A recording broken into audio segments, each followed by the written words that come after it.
Thank you. आप सबका मैं इस कार्यक्रम में स्वागत करती हूँ। जैसा कि आप सबको विदित है, भारतीय विमानपत्तन प्राधिकरण लाल बहादुर शास्त्री हवाई अड्डा वाराणसी के यौन उत्पीड़न की रोकथाम जागरूकता कार्यशाला दिनांक 9 जनवरी से 10 जनवरी 2014 2 दिन का चर्चा पर जारी होगी। अब मैं आज की मुख्य अतिथि श्रीमती रितु शर्मा जी से अनुरोध करूंगी कि वो कार्यक्रम का और आप लोगों के लिए हम लोग दिल्ली से आए हैं। कुछ थोड़ा सा बैकग्राउंड मैं आपको बता देती हूँ। वैसे हमारे इसका टॉपिक ये है कि sexual harassment of women at work place, prevention, prohibition and redressal act 2013। वस्तुतः एक थोड़ा सा डिफरेंस है दोनों चीज़ों के बीच में। हमारा AAI एक्ट है और AAI एक्ट जो है पुलिस अथॉरिटी का, that is a gender neutral act. तो ये आपको महिलाओं को और पुरुषों को समान अधिकार देता है कि किसी भी तरह के सेक्सुअल हैरेसमेंट के लिए वो दोनों ही लोग अपने आप को बचाने के लिए या अपने परिस्थितियों को बदलने के लिए वो शिकायतें भी कर सकते हैं और उसका समाधान भी उनका किया जाता है। लेकिन हम सब जानते हैं, पूरा हिंदुस्तान जानता है कि 16 दिसंबर 2012 को दिल्ली में एक बहुत ही निंदनीय और घृणित कांड हुआ था और जिसने पूरे देश को हिला के रख दिया था। उस कांड के बाद जस्टिस वर्मा की अध्यक्षता में गवर्नमेंट ऑफ इंडिया ने एक कमेटी का गठन किया था और उस कमेटी ने अपने रिकमेंडेशंस जो दी थी उनके बेसिस पर 23 अप्रैल 2013 को गवर्नमेंट ऑफ इंडिया ने गेजेटेड नोटिफिकेशन के द्वारा इसको कानून बना दिया। और अब ये एक्ट जो है ये सुप्रीम है। इस एक्ट में जो भी चीज़ें हैं मैं आपको एलोबोरेट करूँगी उनके बारे में। हम सब we are all abide by all those recommendations, now it is an act. But जहाँ तक एयरपोर्ट अथॉरिटी का सवाल है, वी हैव नॉट अमेंडेड आवर airport authority act, India act 2003। तो इसलिए अभी भी हमारे ऑर्गेनाइजेशन में दोनों को, पुरुषों और महिलाओं को समान अधिकार प्राप्त हैं। लेकिन जहाँ पर कोई विवाद की स्थिति है, जहाँ पर इस एक्ट में ज़्यादा स्ट्रिंजेंट रूल्स हैं, वहाँ पर इस एक्ट के जो प्रावधान हैं वो लागू होंगे।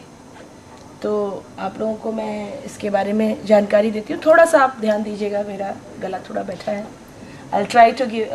आप जो कानून तोड़ना चाहते हैं उनके लिए कानून नहीं होते हैं, चोर के लिए ताले नहीं होते हैं, आप जानते हैं। ये सिर्फ उन लोगों के लिए हैं जो लोग न तो अपने आचार व्यवहार से या किसी तरह के विचार से दे आर नॉट परवर्टेड, वो कोई गलत काम नहीं करना चाहते, लेकिन कई बारी दैनिक जीवन में हमसे ऐसी भूलें हो जाती हैं जो हम जानबूझ के नहीं करते परंतु हो जाता है और हम नहीं जानते कि वो गलत है।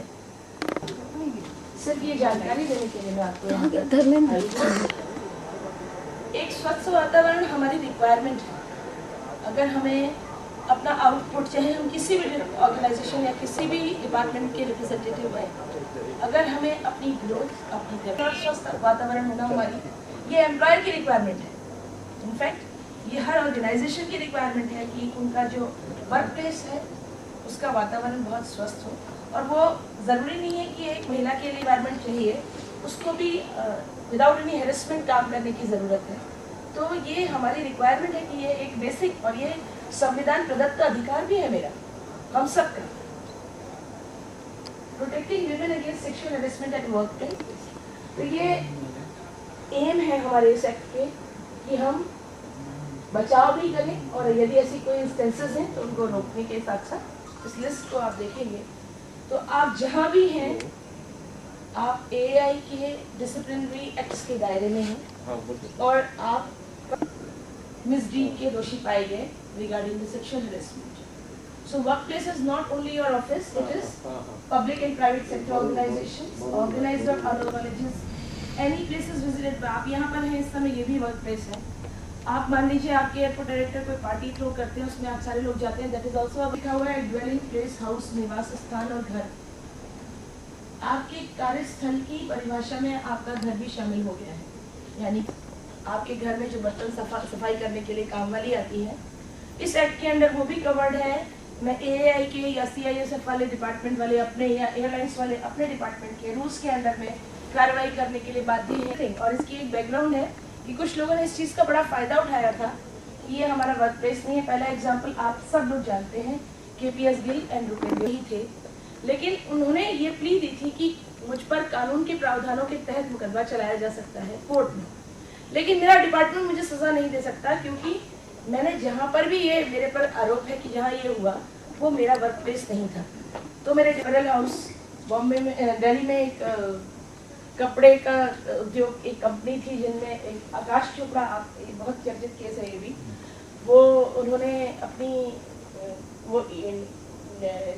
ऑर्गेनाइजेशन के हेड थे, उन्होंने अपनी स्टेनो को बुलाया एक 5 स्टार होटल में, और उन्होंने उसको टाइपिंग वगैरह के लिए कहने के बाद उसको लेकर के वो बेसमेंट में गए इन लिफ्ट, और उस जगह जो थी वो बेसमेंट थी। तो जब उनके डिपार्टमेंट ने उन पर एक्शन लिया था, हालांकि बाद में उन्हें बर्खास्त कर दिया गया था, तब उन्होंने भी यही प्ली दी थी कि एक 5 स्टार होटल के बेसमेंट पार्किंग के एलिवेटर में यदि मेरे पर कोई molest, it has been incorporated that wherever you are, wherever you go, you are required to show the conduct, the proper conduct, and otherwise you will be fired। तो वो sexual harassment है नहीं।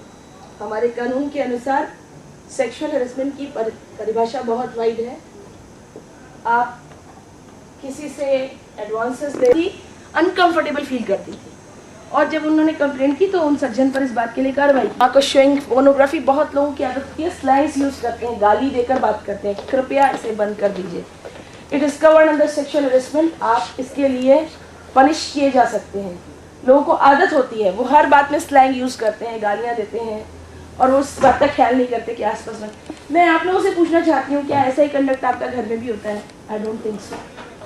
जहाँ आपकी बेटी होती है, बांधना और आपके और मेरे दोनों के लिए एक कंजीनियल, एक स्वस्थ वातावरण। देन लोग ऐसा करते हैं कि जो खासकर एयरपोर्ट अथॉरिटी में, वैसे मैं आपको बता दूं कि एयरपोर्ट अथॉरिटी में सेक्सुअल हेरेसमेंट के केसेस बहुत कम रजिस्टर होते हैं, बहुत ही कम ऐसे केसेस होते हैं। मैं अपने आपको बताती हूँ, 20 साल से, मैं पिछले 20 वर्षों से ऑपरेशनल ड्यूटी कर रही हूँ, और दिल्ली IGA एयरपोर्ट पर जब मैंने ज्वाइन किया था तो मैं अकेली महिला थी। सारे पुरुष कर्मियों के बीच में मैं एक अकेली लड़की थी, और उस समय भी मैं शिफ्ट ड्यूटीज़ करती थी, नाइट ड्यूटीज़ करती थी, और मुझे कभी ऐसा कोई अनुभव नहीं हुआ है।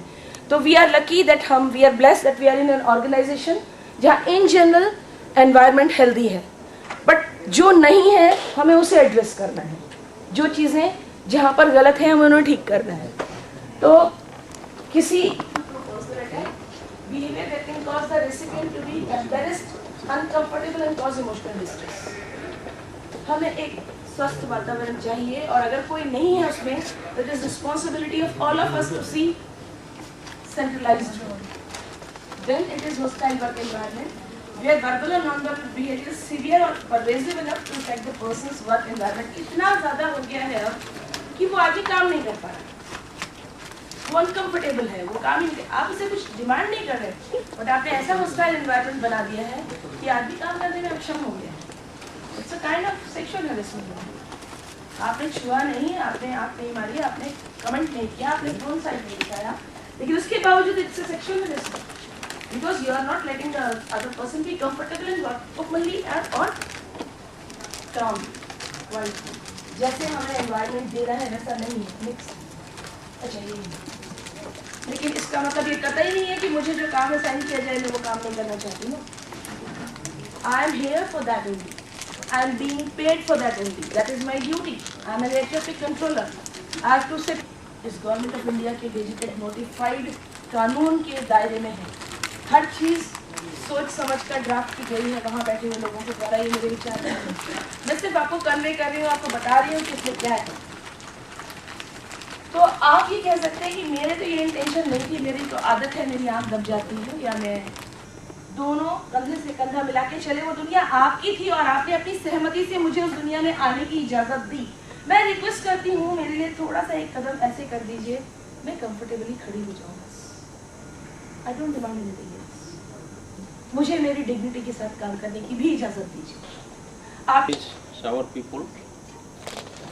Basically, the basic purpose is to create awareness among all the employees, not to involve respect and dignity. We should try to protect them. We should help them. We should guide them. while discharging their day-to-day activity at the workplace. So whatever workplace we want to provide them, the employees should work with a full secure. They should feel secure at the workplace. How we can create a very conducive workplace so that all the employees, ladies, gents, can work together, because everybody share responsibilities to carry the organizations forward. Simply we cannot neglect. Nowadays this is the trend that the number of female employees are increasing in every organization, and they are going to play a major role in the complete growth of the organizations, maybe economic or whatever the growth they were talking about. मेरा नाम ऋतु शर्मा है। ठीक है, सबसे पहले आपका नाम और परिचय जानना चाहूँगा। मेरा नाम ऋतु शर्मा है और मैं एयरपोर्ट्स अथॉरिटी ऑफ इंडिया में डिप्टी जनरल मैनेजर पद पर कार्यरत हूँ और मैं एयर ट्रैफिक कंट्रोलर हूँ बेसिकली बाय प्रोफेशन। इसको मैं कहीं और किसका हूँ? मैम, आज वाराणसी में जिस तरह से आपने इस एक्ट पे अवेयर किया ये स्टाफ्स को, इसका मोटो क्या है? अभी तक कहाँ कहाँ कैसे आपने चलाया, क्या है? देखिए सर, वैसे तो ये एक्ट जो आया है 2013 prevention redressal act 2013 for sexual harassment against women at work place, इस एक्ट में ये we are abide by this act कि हम ऐसी कार्यशालाएं, ऐसी वर्कशॉप्स स्टेशंस पर आयोजित करें। This is the duty of employer to conduct these workshops at work place. So ये हमारी रिस्पॉन्सिबिलिटी भी है और दूसरी बात मैं इसको अपनी नैतिक जिम्मेदारी भी समझती हूँ, because being the chairperson of northern region committee, complaints committee, मुझे ऐसा लगता है कि एटलीस्ट मेरे सारे एम्प्लॉयज़ को, बी इट विमेन एम्प्लॉई और B it man employee, they should be aware of the rules. जैसा आप शायद शुरू में आप नहीं थे कि मेरा मोटिव ही ये है कि लोगों को वो बताना जो उनको नहीं पता, अनजाने में की हुई भूल से उनको सजग करने के लिए, उनको सचेत रखने के लिए।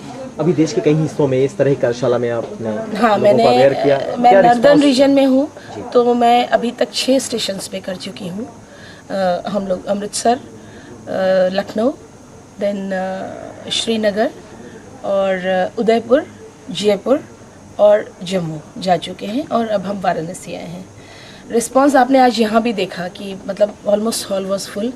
लोगों को इसको जानने की पहले उनको लगता है, शुरू में उन्हें लगता है कि हम लोग शायद कुछ किसी तरह की धौंस दिखाने या किसी तरह का ये करने के लिए आए, but once they start listening to us they really enjoy, because they know we are here to aware them only. हमारा कोई विमेन लिबरेशन ऑर्गेनाइजेशन जैसा तो नहीं है, हम लोग अपने सहयोगियों को ऐसे कामों से बचाना चाहते हैं जो काम अनजाने में उनसे हो जाते हैं।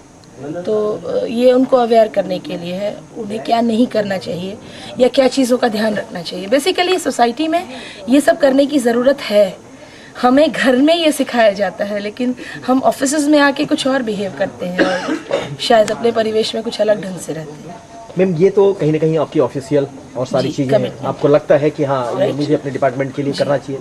समाज का हर तबका, हर व्यक्ति सचेत हो जाए तो चीज़ें बहुत सी सुधर सकती हैं। उससे अच्छा कुछ नहीं। तो कहीं ना कहीं इस मिशन के साथ में समाज के और तबकों में और लड़कियों में और जो एकेडमिक फील्ड खास तौर से है, जहाँ पे शिक्षा ग्रहण करने जाते हैं, सबसे ज़्यादा प्रॉब्लम, सबसे ज़्यादा हैरेसमेंट है वहाँ, सबसे ज़्यादा।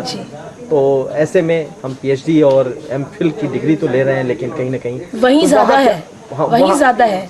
मैंने बताया था 95% इन हायर एजुकेशन। तो वहाँ के लिए आपकी क्या प्लानिंग और क्या सोचती हैं? देखिए, मैं मेरा एक लिमिटेशन है, डेफिनेटली मैं एक एम्प्लॉई हूँ अपने ऑर्गेनाइजेशन की, बट जैसे मैं किसी स्टेशन पे जाती हूँ, मेरी कोशिश एक ये होती है कि मैं एयरपोर्ट अथॉरिटी ही नहीं, वहाँ जितना भी स्टाफ है, मेरी जो लेटर्स आते हैं एपीडीज़ को, वो यही रिक्वेस्ट होती है कि आप एयरलाइंस हैं, जो कॉन्ट्रैक्टर्स हैं, स्पेशली उनके लिए, क्योंकि उनके जो लेबरर्स हैं वो महिलाएं, दे आर नॉट एम्पावर्ड, वो जागरूक नहीं है, उनको नहीं पता उनके अधिकार क्या है।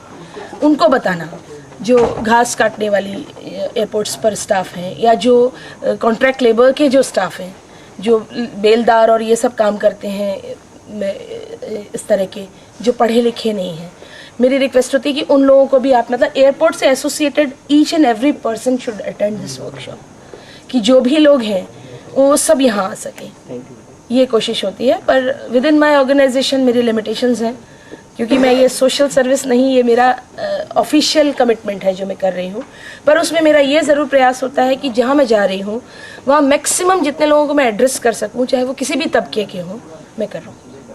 Thank you. ये